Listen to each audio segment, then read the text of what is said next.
Dan Pacheco, and I'm the founder of BookBrewer.com, which is an ebook publishing and distribution service, and we also do print on demand based on the interests of our authors. But we're pretty much a multi-platform book publishing system.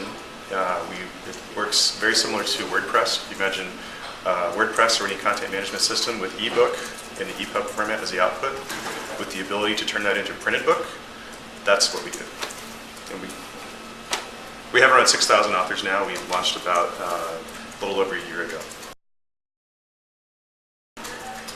Well, I mean, obviously, funding was tricky at first, but thanks to the Knight Foundation, we're a little non-traditional in the startup world because we got a nonprofit grant under another project before we pivoted it into what we do now. And that project was called Printcasting, which was a cloud-based magazine service.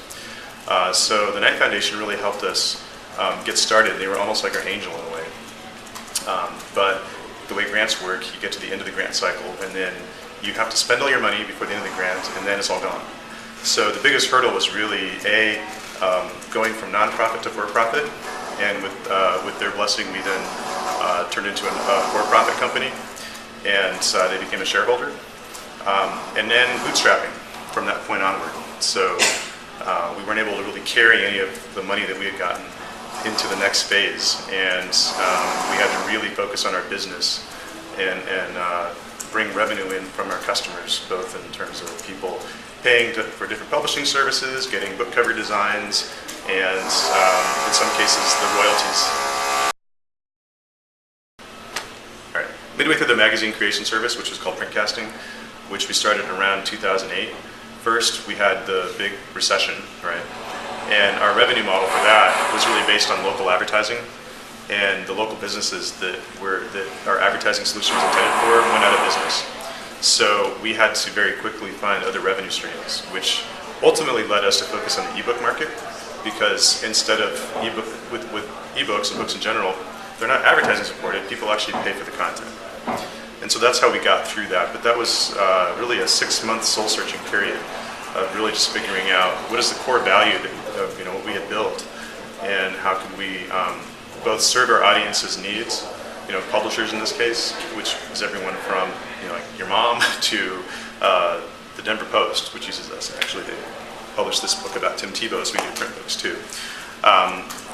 In the end, though, I think that it was a blessing in disguise, because we have a much better business now that's growing at 300% year over year, because we pivoted.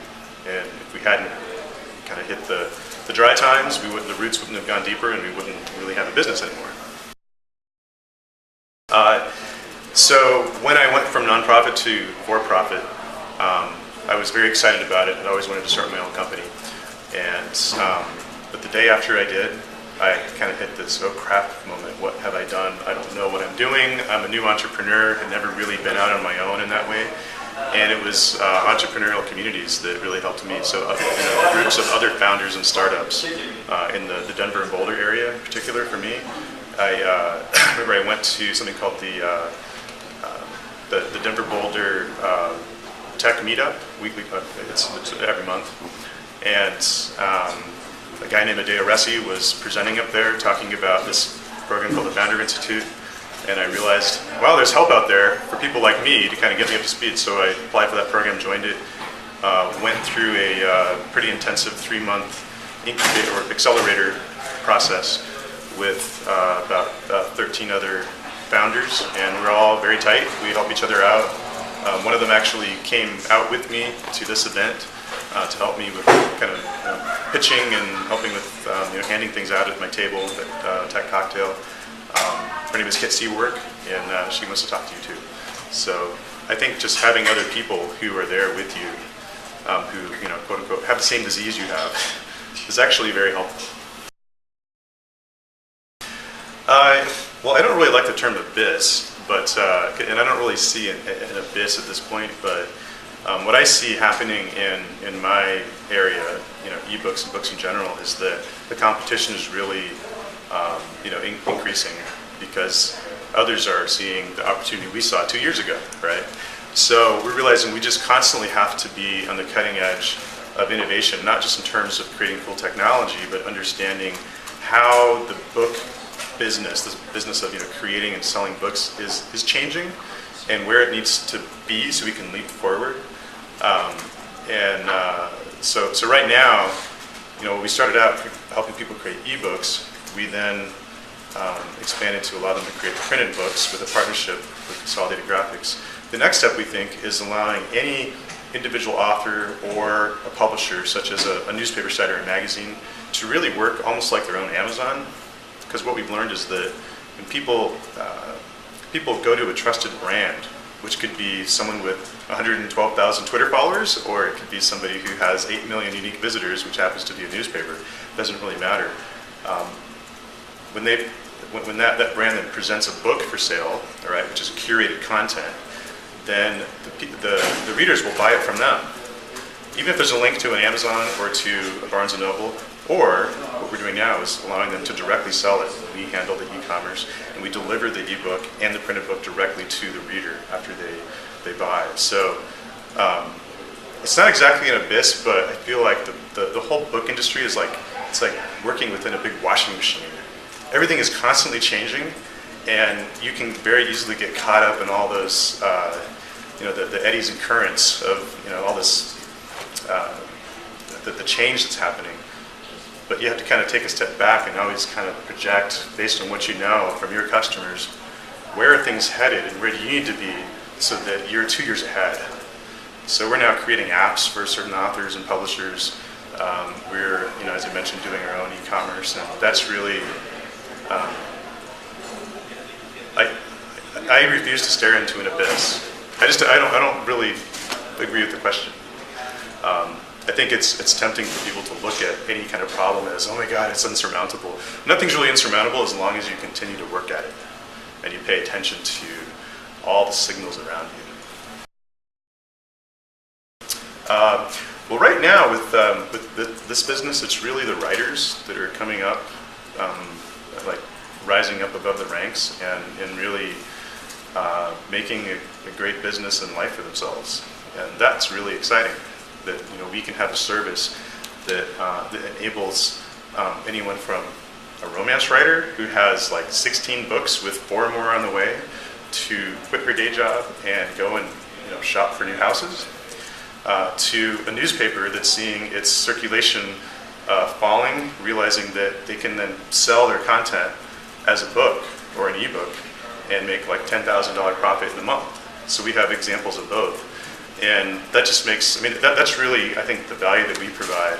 And it's also what keeps me going, because I think a lot of startups get caught up in this cycle where they end up seeing their business model is to get funded.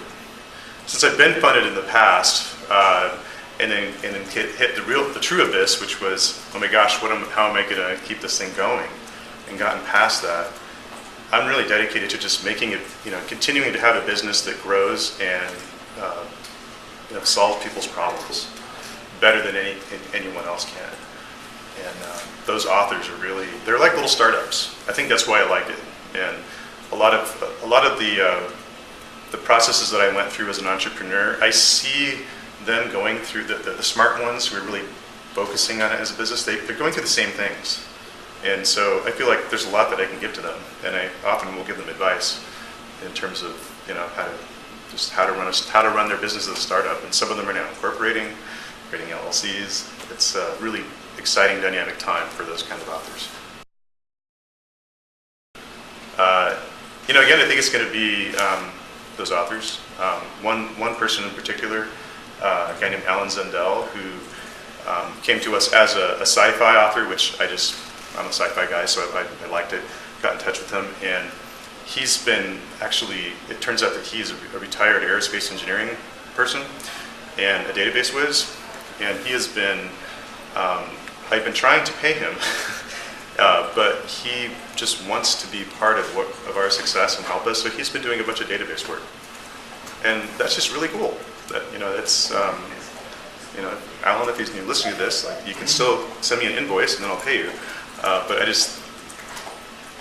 when someone will go out of the way to just give you something kind of a part of themselves in that way, and just so that they can be a part of the mission, that's inspiring, and that's another thing that kind of keeps me going. And he's not the only one. There are a lot of people out there who, not just within our community, but other CEOs of other startups, and primarily in the area where I live, Boulder and Denver.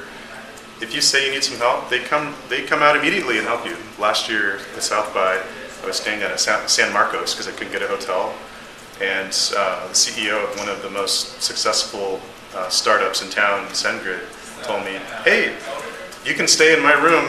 He had us another bed, and so you don't have to drive all the way down to San Marcos and back each night.